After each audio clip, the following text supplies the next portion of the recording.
नमस्कार दोस्तों, मेरा नाम है अरविंद सिंह राजपुरोहित और आप देख रहे हैं अनअकैडमी। राजनीति के गलियारों में हमेशा उथल पुथल मची होती है और ऐसी ही कुछ उथल पुथल फिलहाल हमारे वाइस प्रेसिडेंट यानी कि उपराष्ट्रपति की रेजिग्नेशन से हुई है। जस्ट अभी नया सत्र शुरू ही हुआ था कि उसके पहले ही दिन पर हमारे उपराष्ट्रपति जगदीप धनखड़ जी रिजाइन कर चुके हैं। हेल्थ का हवाला देते हुए उन्होंने कहा है कि मेरी हेल्थ जो है वो सही नहीं है, डॉक्टर का कहना है कि आप जरा रेस्ट कीजिए। उसके चलते इन्होंने रेजिग्नेशन हमारी प्रेसिडेंट साहिबा द्रौपदी मुर्मू जी को दे दी है। उपराष्ट्रपति अपना रेजिग्नेशन राष्ट्रपति जी को देता है। तो ये खबर आते ही अब अटकलें लगाई जा रही कि भाई क्या बात हो गई, झगड़ा हो गया, मिनिस्टर के साथ में कुछ इश्यू हो गया या सच में हेल्थ खराब है। ये अटकलें तो चलती रहेंगी, लेकिन इन सभी खबरों में जिस खबर ने जोर पकड़ी है वो है कि क्या अगले वाइस प्रेसिडेंट शशि थरूर साहब बनेंगे। तो इस वीडियो के अंदर में हम लोग इसी चीज़ की जांच पड़ताल करेंगे कि क्या सच में बीजेपी और एनडीए शशि थरूर को अगला उपराष्ट्रपति बनाने जा रही है। इसमें मतलब फिलहाल ये बहुत बड़े कद्दावर नेता हैं जो इस रेस में खड़े हैं कि इनको उपराष्ट्रपति बना दिया जाए। वीडियो में आगे बढ़ने से पहले आप सभी की जिम्मेदारी कि इस वीडियो को लाइक ज़रूर किया जाए ताकि हम लोग आपके लिए ऐसे ही अच्छे अच्छे वीडियोस लेकर के आते रहें। ओके, तो वाइस प्रेसिडेंट जो है वो क्या होता है, तो सेकेंड हाईएस्ट पोजीशन है कंट्री की। ये वाइस प्रेसिडेंट की पोजीशन हम लोगों ने कॉपी की है यूएस के कॉन्स्टिट्यूशन से। और उसी के अलावा इनका जो इलेक्शन होता है वो इनडायरेक्ट इलेक्शन होता है, अप्रत्यक्ष इलेक्शन। मतलब क्या, मतलब आप अपने वाइस प्रेसिडेंट को इलेक्ट नहीं करते हो, वाइस प्रेसिडेंट को इलेक्ट लोकसभा और राज्यसभा करेगी। हम लोगों ने ऑलरेडी लोकसभा में लोगों को भेजा है और अब ये लोकसभा के मेंबर्स और राज्यसभा के मेंबर्स इलेक्ट करेंगे किन्हें, वाइस प्रेसिडेंट को। ठीक है, तो ये इनका एक इलेक्शन का मेथड है। बाकी आप सबको बता दूं, अनअकैडमी पर अगर आपको सब्सक्रिप्शन चाहिए तो मात्र 22,999 के अंदर में आप लोगों को सब्सक्रिप्शन मिल जाएगा। कोड यूज कीजिएगा अरविंदा। अब आते हैं मेन मुद्दे पर। मेन मुद्दा यह है कि क्या सच में अब शशि थरूर जो है वो अगले उपराष्ट्रपति बनेंगे। तो आजकल अगर हम लोग अखबार देखें, न्यूज़ देखें, तो उसमें आपको दिखेगा कि शशि थरूर जो है बीजेपी के पास में आते हुए तो आपको दिखाई दे रहे हैं। काफ़ी जगह पर हमने देखा, जैसे वो ऑपरेशन सिंदूर जब हुआ तो ऑपरेशन सिंदूर के लिए जो ऑफिशियल 7 डेलीगेशंस भेजे गए थे तो कांग्रेस ने शशि थरूर का नाम नहीं दिया था। उसके बावजूद भी बीजेपी ने उनके डेलीगेशन को लीड डेलीगेशन बना करके खास करके यूएस जैसे इंपॉर्टेंट कंट्रीज में भेजा। इसी के अलावा हम लोग देखते हैं कि ऑपरेशन सिंदूर में ही इन्होंने बहुत सारे ऐसे ऐसे स्टेटमेंट दिए। फिर वो पंछी उड़ रहा है, पंछी के पर काटने पड़ेंगे वगैरह वगैरह, कहीं बाज जो है वो उड़ा करके नहीं ला जाए, ऐसी सब बातें जो वो कांग्रेस के साथ में बीच बीच में चल ही रही थी। और मुद्दा यही हो रहा था कि क्या ये लोग सच में जो बीजेपी की पार्टी है उसके आजू बाजू में या उसके पास में आते हुए दिखाई दे ही रहे थे। तो अटकलें तो थी कि शशि थरूर को कहीं ना कहीं पोजीशन जो है मिलने ही वाली है करके।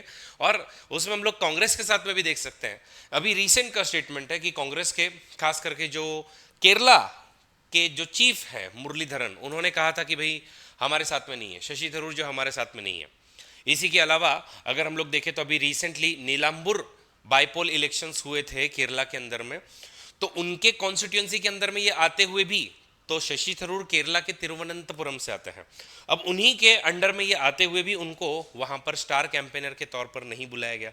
तो कहीं ना कहीं ये सब दिख ही रहा था। पार्टी लीडर्स भी बोल रहे थे कि he has gone too close to Modi जी।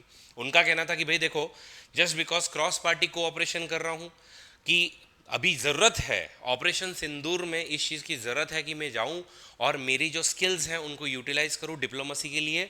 तो उसको आप लोग ऐसा मत समझो कि मेरी डिसलॉयल्टी है कि मैं तुम लोगों से क्या कर रहा हूं, मैं तुम लोगों से दगाबाजी कर रहा हूं, ओके, गद्दारी कर रहा हूं।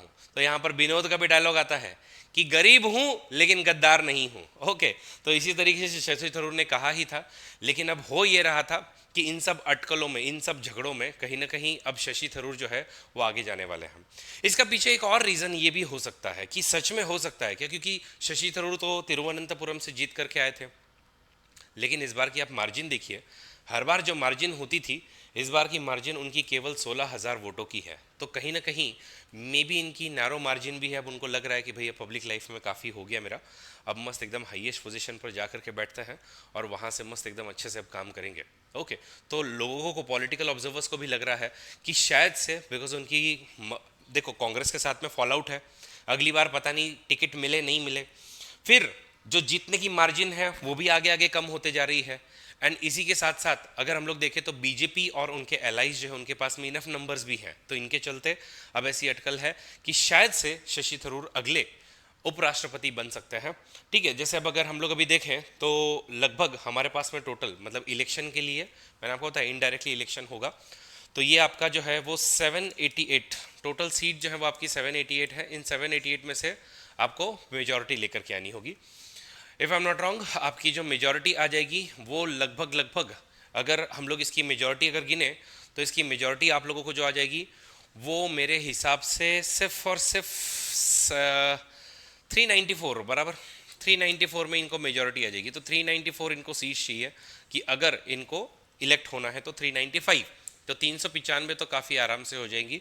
बीजेपी की खुद की जो टोटल सीटें हैं, तो बीजेपी की खुद की टोटल सीटें फिलहाल में जो चल रही वो 341 है, कि लोकसभा और राज्यसभा की अगर हम लोग मिला लें तो 341 इनकी टोटल सीटें हैं।